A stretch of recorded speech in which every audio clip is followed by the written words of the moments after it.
Hello, my little fish. Welcome back to Calypso's Cove, where the magic is our message. It is your mistress of magic, BlkAfroditee, here today with another video. Today's a little different. You are in my car. This is a very sacred space to me. I love my car. Ever since I was 16, I've been a car person. I basically live in my car. My car is my safe space. I don't know if other people feel this way, especially if you're an air sign for a sun sign and you just like to drive, like to have the wind in your face, like to have your music. I smoke in my car, cry in my car. I, do everything in my car, eat in my car, breathe in my car, work in my car. I just do it all. I have a lot of my revelations and a lot of my channels in the car as well too. So I figured this would be the perfect place to talk about what the title of the video is, which is Lessons Learned from Venus Retrograde. I feel like this retrograde hit different. This retrograde for me was the most transformative Venus retrograde I've ever been through. Now, mind you, I am a Libra. I'm a Libra sun sign. So when it comes down to Venus and Venus retrogrades, I feel like prior to my spiritual awakening, when I was in high school and in middle school, even elementary school, just for me personally, because I've always been very tapped into myself, I was going through a lot during Venus retrograde and during Pluto retrogrades. Now that I know the flow of retrogrades and kind of how they happen, and they kind of happen in the same time over and over again, throughout the years, now I know that I was going through a lot, a lot of stuff when Venus was retrograde. But with Capricorn being the retrograde energy, and then we have, Capricorn season that it started in. Now we're still in Capricorn season, of course. We have the full moon coming in Cancer, which is it's a big deal for me. The Cancer full moon being with its sister Venus in Capricorn, and they're oppositions. I just feel like this is transforming the hell out of me. I'm not even trying to be funny. Literally taking the hell out of my life. Okay. So the first thing I want to talk about, a lesson that I've learned from the Capricorn Venus retrograde: self-reliance. All right. If you are a Libra, or if you just have any tendency to kind of need, not necessarily need, because I don't really feel like I need anyone per se. I worked out of that energy a long time ago. I'm not your typical Libra when it comes to the stereotypes and the bullshit that you see on the memes. I feel like a lot of people really don't understand Libra energy. They don't understand how it works. They really don't even understand the Libras around them or anything that they feel. So a lot of the memes of oh, they're obsessed with people, they're flighty, and then when they're done getting the attention, they're just done. Cap. CAP, or at least that's cap for my life. I'm actually kind of the exact opposite of that. I don't know if it's because of my moon sign or my Venus or what, but it's when it comes down to me, if I love you, if I love somebody, I might love them forever. It will take me a long time to let it go. Now, mind you, I do have the sword. So it's when I need to cut you off, when things don't feel right, when I feel taken advantage of, it was easy for me in the past to cut off relationships. And mind you, I've had my fair share of heartbreaks, of disappointments, of ups and downs when it comes to not only romantic relationships, but also platonic relationships and familial relationships as well, because that's what my lessons in this life have been centered around. I even have my Pluto in my birth chart in the 7th house. So I literally have had my biggest transformations and my biggest change dealing with people, which is why I feel like Pluto retrogrades and Venus retrogrades go hand in hand for me in my life, because I have Pluto in my 7th house. So it has been a lot for me when it comes to other people. I also have Saturn, Capricorn rules Saturn, or Saturn rules Capricorn, let me say, in my 11th house. Okay, so talk about really having to deal with people, deal with the darkest natures of people taking on narcissists, taking on gaslighting, taking on manipulators, excuse me, and just, you know, physical violence, sexual violence, domination. Just a lot of things have happened to me in my life when it comes to people. And I do not say this lightly. I don't say it with like, oh yeah, I've been through this and it's just nothing. Like, no, it was very painful, you know, dealing with the things that I dealt with in my past when it came to love, friendships, family. I mean, you know, there's not a day that goes by that I don't think about it. And with this Capricorn retrograde, I literally have had to sit down and think about so many things because, you know, Capricorn is also Saturn. So it's damn near like having a Saturn retrograde, to be honest.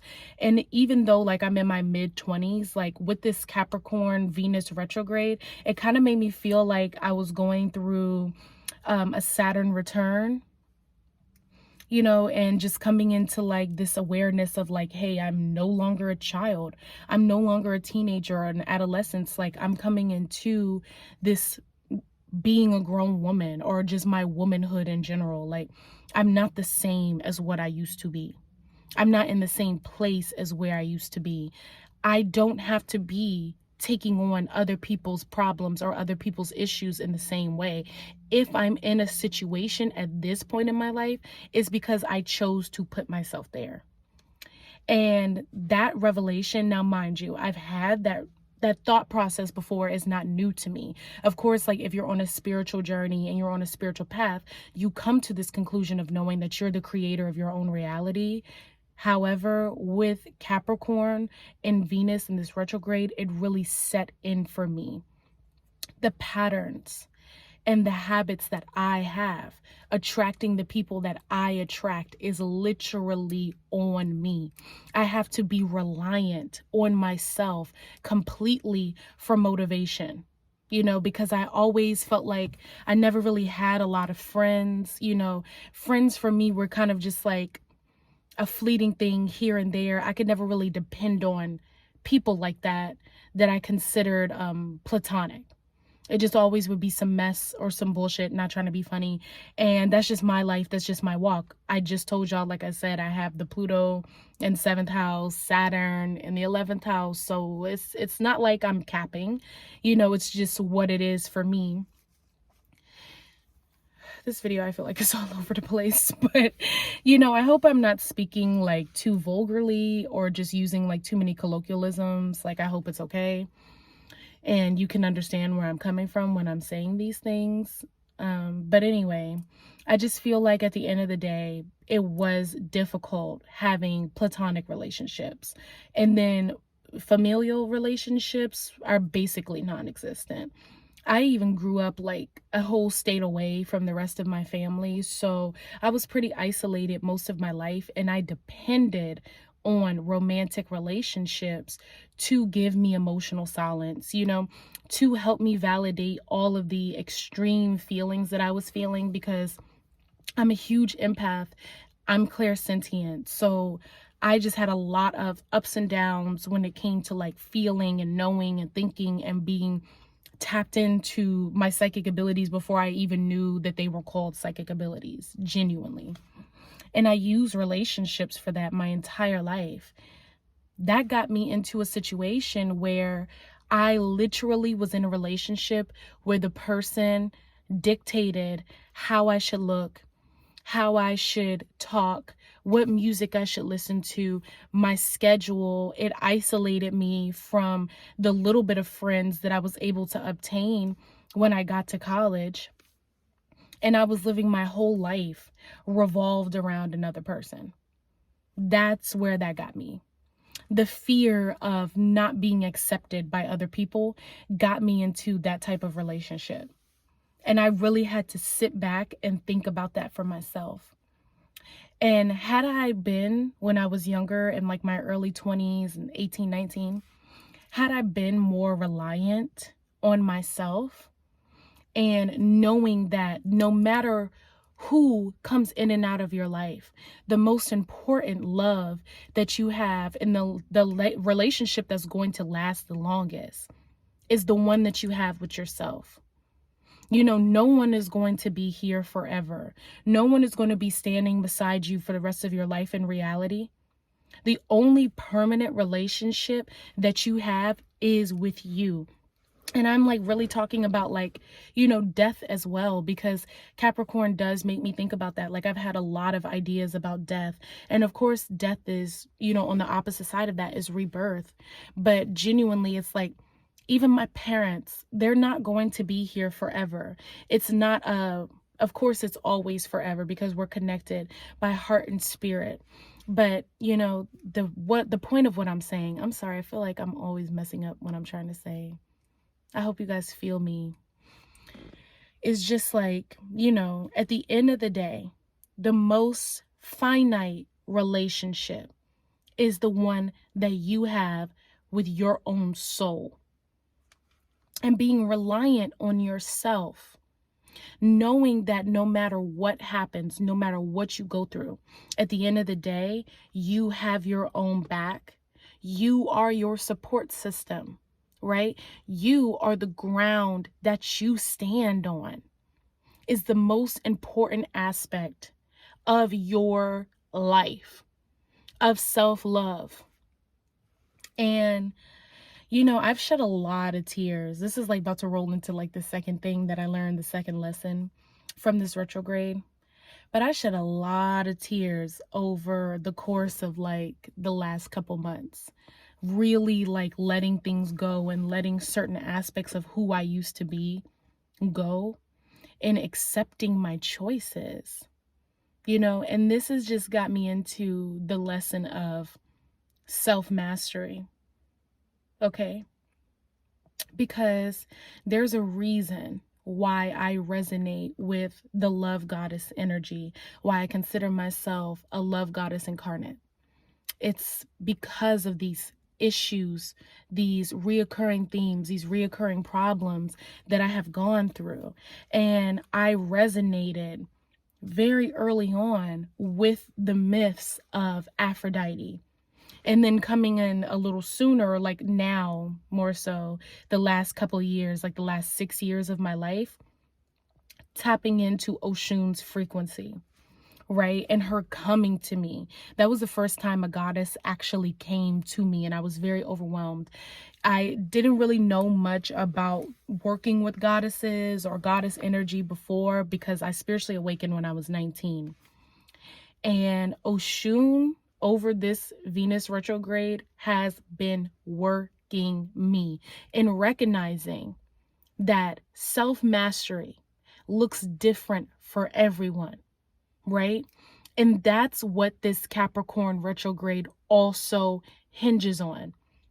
Knowing yourself, being aware of yourself, and then taking it to a physical medium by embodying this awareness.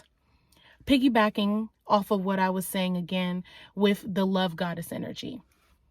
The Pluto in my 7th house, the Saturn in my 11th house, you know, having my moon sign in my 1st house, like really affecting these relationships with people have really affected my mental state, genuinely.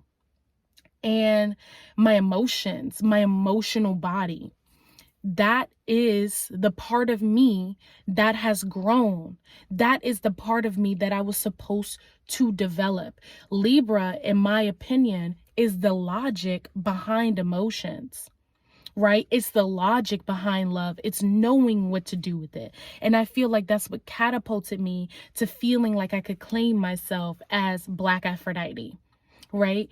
Because of the mastery of knowing what to do in these positions with love. And Oshun, over the course of like the last month and a half, has really been reminding me of her own myths and how, yes, there's a lot of glimmer. There's a lot of gold in her story. However, people like to ignore the fact that Oshun went through abusive relationships, basically. Oshun had to lose her children. She had to lose her home. Like, she also had only one dress that she would have to rewash every single day in her myths. And it turned from white to that yellow that we all now associate with the solar plexus chakra and with joy and like all these beautiful, grandiose ideas of what we love or what we would like to experience in life or what we love about life.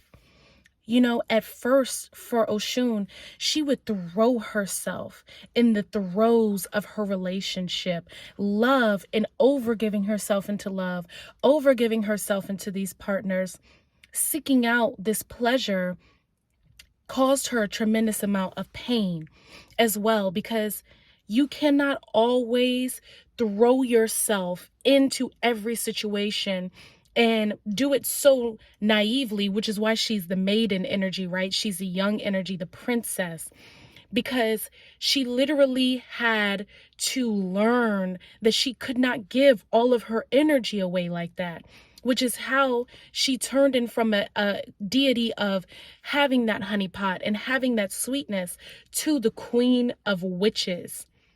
You know, the queen of the Age, moving herself into this new plateau and this new level where when she matured later on in life, she was seen as that. And she ended up being in a healthy romantic relationship because of learning that and mastering her capacity for love. Right? Everyone's version of self-mastery is different. Everyone's walk is different. And going up that mountain that Capricorn represents, there's going to be different obstacles on that mountain for every single individual soul. My mountain, right, happens to be made out of rose quartz, okay? And it literally kind of mimics. These are that archetypal energies, you know, the patterns that we have as souls, what Oshun had to go through. And I had to learn to be a master of unconditional, radical self-love. That's my version of self-mastery, not giving a F about who has said what and what has happened and why it's happened. Because when you're in the throes of relationships, when you're in the throes of love, you're not thinking all the time. You're just feeling, you're just doing. And that's a lot of what Oshun's Pateke represents. She was just doing. She was just, excuse me, I kind of burped. She was just doing. She was just going. She was just flowing, which is why she's represented by the mutable energy, the mutable water energy, right? And I really recognize that. And I understand that about myself. There's a lot of parts of me that are extremely mutable. However, I am a double cardinal sign. I'm a cardinal moon sign. I'm a cardinal sun sign. And with that being said, I had to learn over this Venus retrograde. It really had to sink into my mind that I cannot be mutable with everything that happens in my life. In some form or fashion, I have to take charge. I have to take direction. And a lot of people in my life are seeing that as me being cruel or me being what other people would consider narcissistic. And I think that's interesting because when you don't give narcissists attention, right? That's when narcissists like to gaslight you and flip it back on you and make it seem like you're the problem and you're a narcissist for trying to love yourself. You're a narcissist for trying to support yourself and trying to take care of yourself and be self-reliant. Because I was in a phase 18, honestly, 15, 16, 17, 18, 19, 20, 21, where I was so dependent on other people, another person really, to be my sounding board. And I needed them. I was reliant on love. I was reliant on my romantic relationships to do that for me. Now, in, 21, 22, 23, 24, 25, I've learned not to do that, and it's been a hard lesson.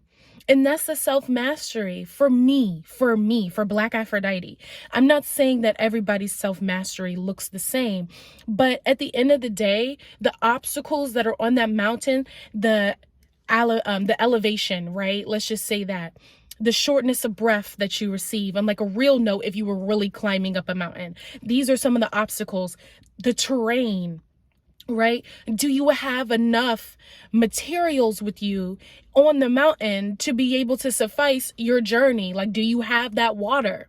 Do you have food? Do you have a tent? Do you have a perfect clothing to help you? Do you have good shoes? You know, it's like those obstacles that we all face individually on our soul journeys lead us to the point where we become aware of ourselves. And I feel like that's what that Saturn return represents, right? And why this Venus retrograde has been strongly mimicking that energy to me. Because it becomes a point in time for all of us, even in Oshun's Patake, her myths, where she had to learn, hey, you know, there are times where you have to go through the lesson, and there are times where you have to master the lesson.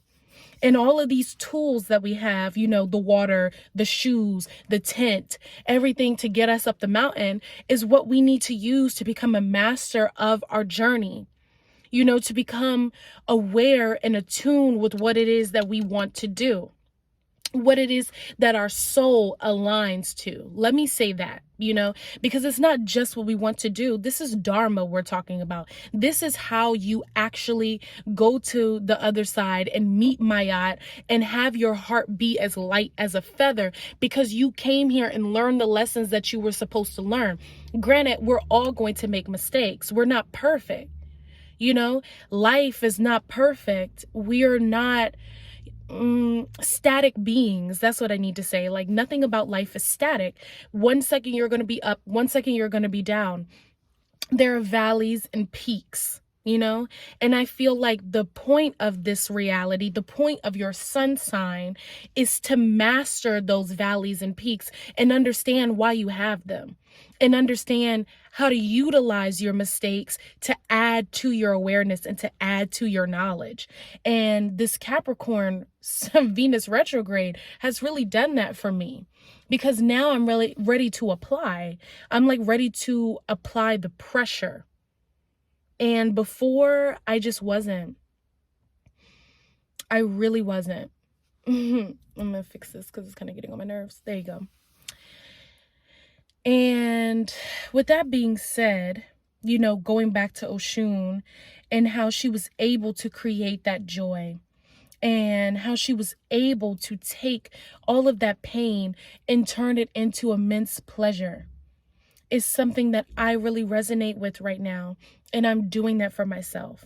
So every time that I take a break, every time that I feel like I want to be lazy, I want to eat what I want to eat and do what I want to do without the pressures of society telling women what they can and cannot do, and how your body should look and how you should function.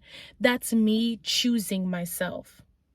That's me being reliant on myself for compliments, for joy, for love. You know, there are many times at night, like when I'm by myself in the bed, I just hug myself now. I just hold myself like very tight and tell myself how much I love myself and how much I mean to myself. Because before, I was dependent on somebody else to do that for me in a negative way. Now, mind you, I am in a committed relationship. I have my own home. I'm doing things in my own way for myself, which is leading me. I keep leading into the next lesson naturally. I really fuck with that.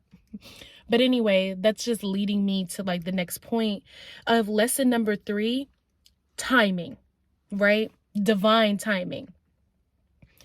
Your own sacred timing. Because what the universe has for you is for you. Now, there are people in my life who like to kind of condemn me because I had the goal or the self-love, the self-awareness to be like, hey, like, I believe in myself. I believe in my dreams. I believe in my goals. And there are a lot of people that suffer with that crab in a barrel mentality where they don't feel that way about themselves. So they want to drag you down with them and be like, how dare you feel like you are worth believing in yourself? How dare you feel like you can do something different than the status quo? And a lot of people in my life like to test me on that. They like to see, you know, like the material, shoes, clothes, bags, hair, nails, you know, anything, Clar, you know, that shows that you're doing well and that you've actually glowed up. And the idea of like this glow up energy and where it's gone to in the mainstream from like how it started back when I was learning about transforming your life and elevating your life in 2015. You know, it's completely changed now in 2022.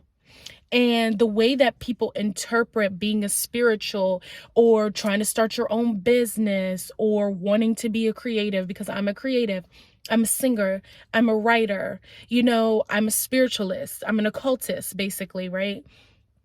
People want to test that. People want to basically like come at you and kind of be like prying you with the evil eye, wanting to know what makes you so worthy of feeling like you can do those things if they don't innately feel that way for themselves.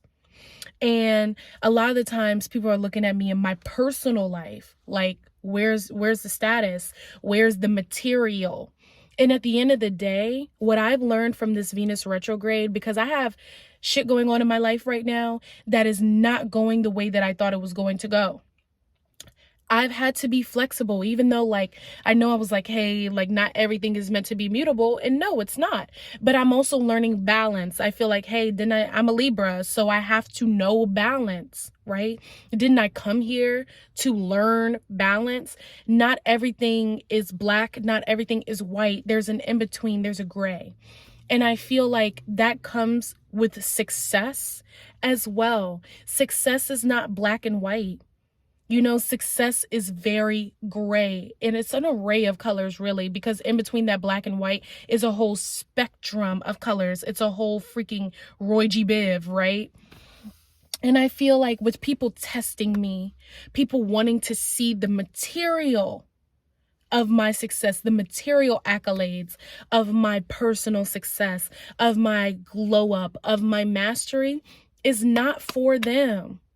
It's not for anybody else to be able to see what I have going on and know why I have the right to feel like I can be calling myself a goddess, or why I have the right to feel like I actually changed and I actually am doing well, and being like, okay, holding every mistake against me, holding every time I show a human moment or show some emotions is like, oh, she's not what she claims she is.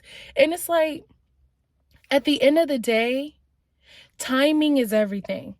I might not have sacrificed myself in a way people would like to see by showing parts of my body that I'm not comfortable with and doing things on social media that I'm not comfortable with, that people now associate Black women with success, right? Because we have people on the world stage like Cardi B, like Megan Thee Stallion, need I go on, for these type of female archetypes, particularly that we see for Black American women right now on social media, on the world stage. Y'all know what I'm talking about. And because I have this energy archetype that they're using, it's my archetype. So when I want to come out and be sexy for myself, when I want to wear the clothes that I want to wear for myself, it's like people are looking at me to do more than what I'm comfortable with, to catapult me into their version of success.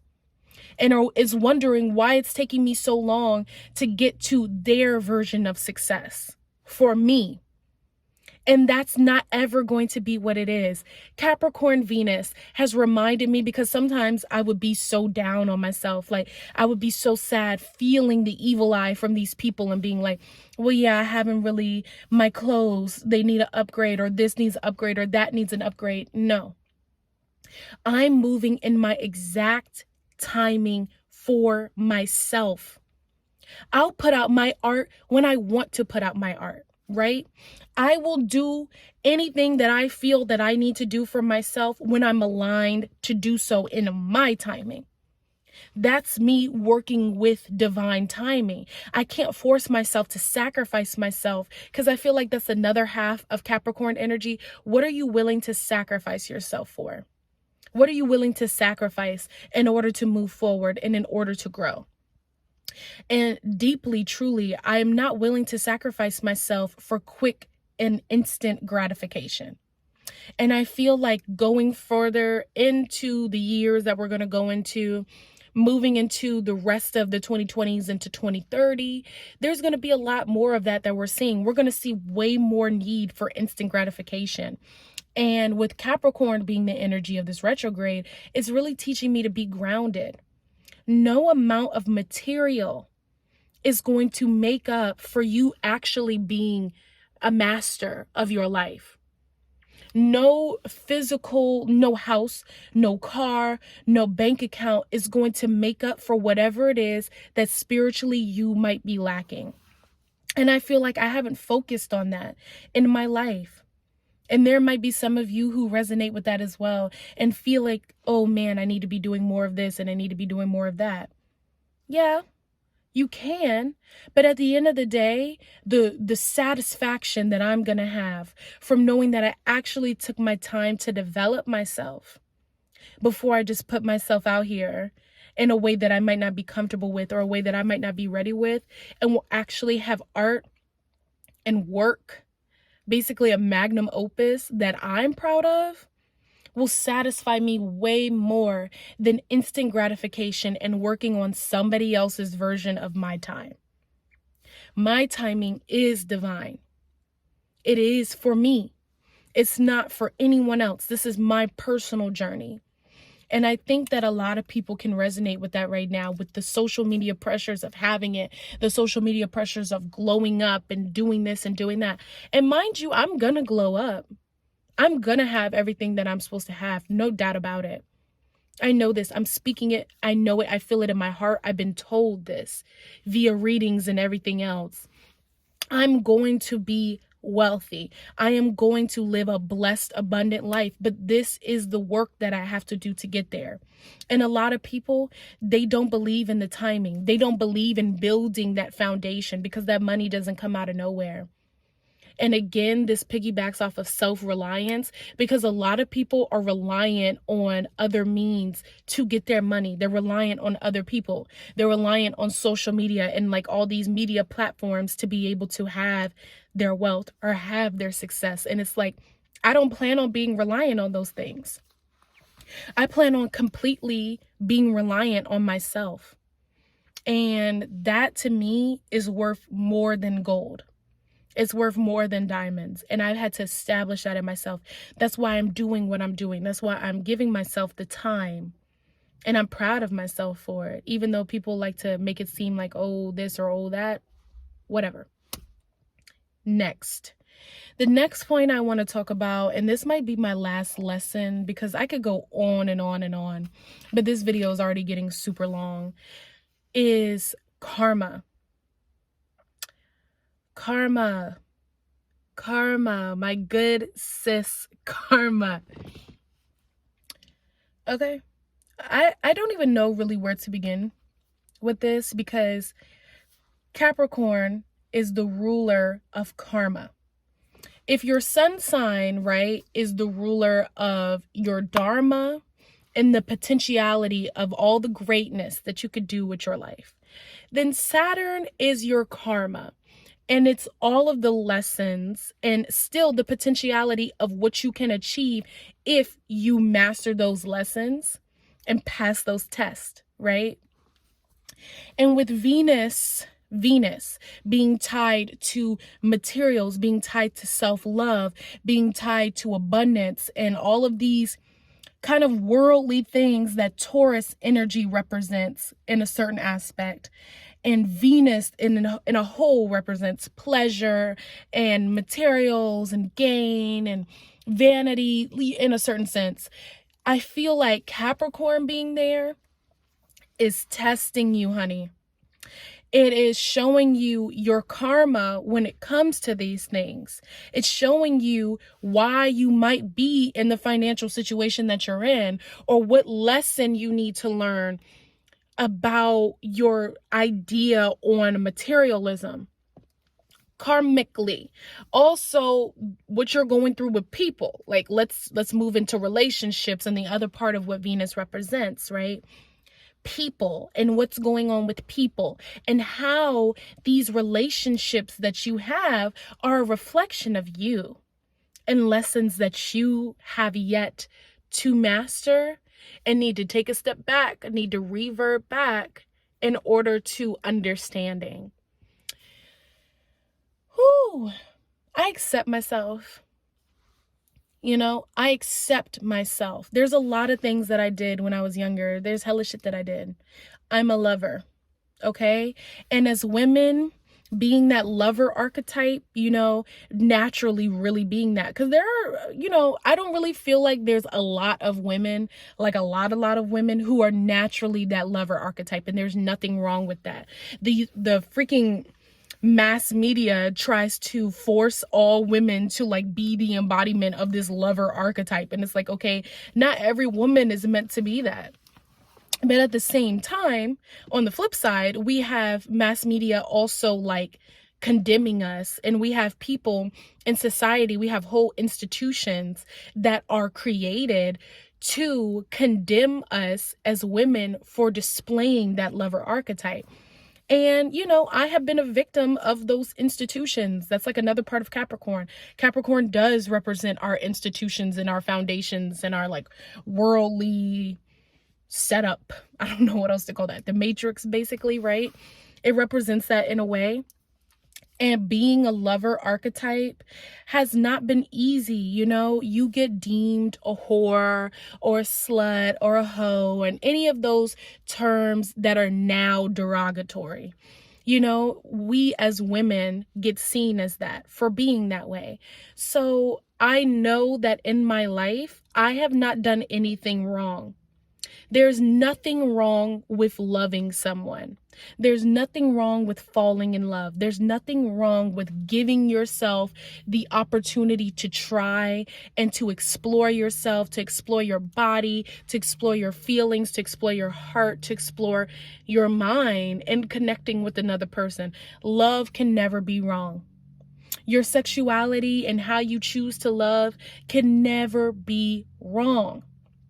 Okay, I'm not condemning inappropriate, I'm not condoning inappropriate relationships by any means necessary. So if someone needed to hear that, because I kind of felt that energy, but it's like, no, I'm not condoning, any type of inappropriate sexual relationships or anything like that. But in reality, loving someone in love can never be wrong. It is not right for us as a society to be condemning people for their choice of partner or for how many partners they've chosen to have or what they've chosen to do with their own bodies and their own heart. Why would we be doing that as a society when all of us are looking for love? Right? However, we must be aware and we must be keen to what we're doing in these relationships and how we are affecting other people. A big part of Venus is that mirror, right? We're always seeing Aphrodite or Oshun holding a mirror. That mirror is the self-reflection. It is looking back at yourself and knowing what it is that you are projecting out into the universe. Capricorn and Venus is the ultimate mirror because you are very keenly and intimately aware of how you are projecting into reality whatever it is that you're going through. And with Capricorn being there, it's gonna represent some karma, some lessons that need to be learned. And I've had to come into terms with that in a hard way. Yes, I have been in, some situations where I wouldn't ever want to go back to again. And I'm so grateful that I've been able to heal myself from those situations, clear my womb, honor myself, protect myself, love myself, and forgive myself. However, those relationships were a reflection of me. you know? And I feel like we can always point the finger sometimes, and I see that a lot on social media now, where we're like, this person did that, they're a hater, they're this, they're that, you don't match me, you know, you're whatever. There's like a lot of condemning energy on social media right now when it comes to other people. We are a reflection of these people sometimes that we have to cut off. There's something about us as an individual that made it so we attracted that, and we manifested that, and we slept with that, or kissed it, or dated it, or whatever. And there's a part of us that needs to learn through those relationships why we put ourselves in there.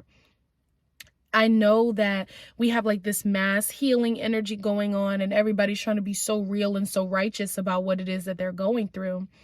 But I think on a real level and on a real note, Capricorn and Venus is really forcing our hands to go deeper into really looking at that reflection and noticing the karmic patterns that we have that haven't been healed.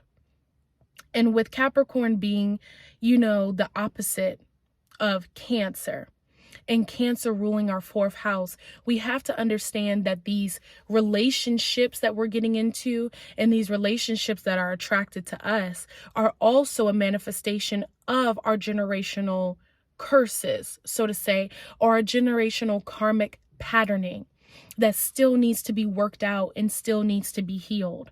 And I've really been going through that, you know, with my own self, and kind of rectifying some energy that comes from my mother and that comes from my father and their mother and their father, and etc. And how that reflects on how I was seeing men, how I was loving other people, and not just men, but women as well.